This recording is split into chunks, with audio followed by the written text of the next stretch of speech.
In a Texas courtroom, a man who had already been given a rare second chance walked back before the judge, this time, not as a defendant asking for mercy, but as someone accused of disrespect, anger, and a shocking email that changed everything. This is the story of Ramsey Ibraham, a man who stood at the edge of freedom and watched it slip through his fingers. Narrator. It all began with a theft of service case. In 2024 CR 3624, the state of Texas charged Ramsey with stealing services worth between $2,500 and $30,000. A felony. But instead of sending him to jail, the judge did something unusual. She gave him a chance. Courtroom audio effect. Judge. You're charged with theft of service as a state jail felony. Range of punishment is 180 days up to 2 years. The state is recommending deferred adjudication. Deferred adjudication, a lifeline. A path where Ramsey could walk away without a felony conviction if he followed the court's rules. He agreed. He pleaded no contest. He promised to do everything right. The judge laid out his conditions clearly.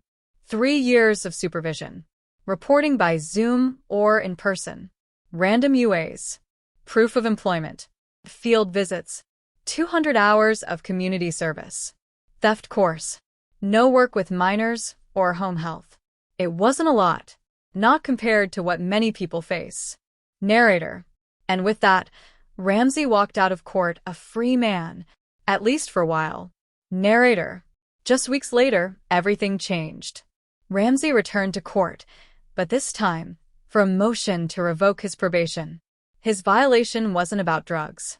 Not about missing payments. Not about committing a new crime. His violation was his attitude. Judge. On February 10th, the defendant did not conduct himself in a proper and orderly manner when reporting to his supervision officer. How do you plead? True or not true? Ramsey, quiet. It's true. A probation violation not for action, but for behavior. Anger. Disrespect. Defiance. His lawyer tried to explain. You've never seen this condition before, Judge. It's literally failing to behave properly. Scene 3. Ramsey's apology. Narrator. Ramsey began explaining. He talked about depression, losing his job, therapists, psychiatrists, emotional spirals. And he apologized, over and over. But something wasn't adding up. And the judge knew it. She hadn't even opened the court summary yet, because she wanted both sides to allow it. When they did, everything changed. Scene 4. The email that destroyed everything. Narrator. Inside that summary, one thing stood out. The email.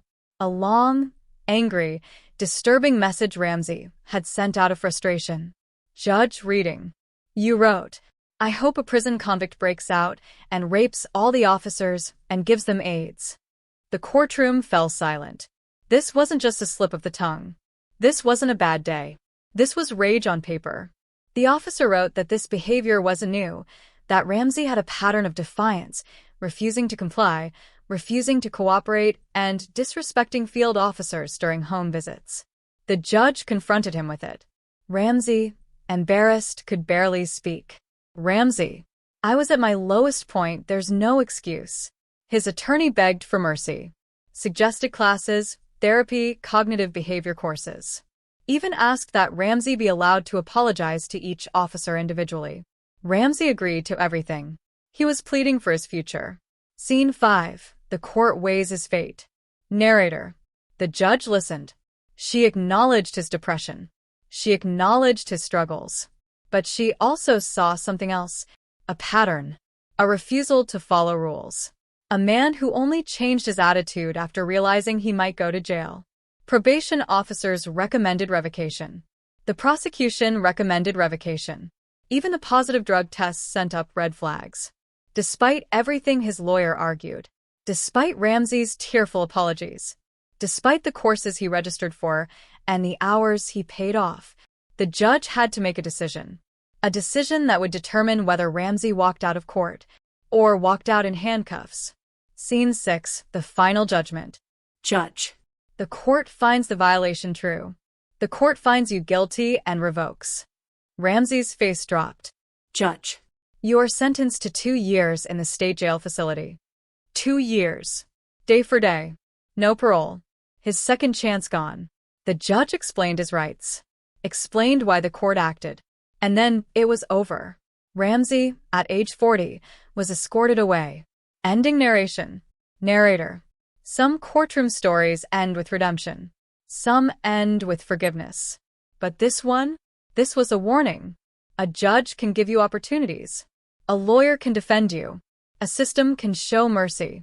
But attitude can destroy everything. From a plea agreement to a prison sentence, Ramsey Ibraham's story proves a simple truth. Sometimes the hardest battle isn't with the court, it's with yourself.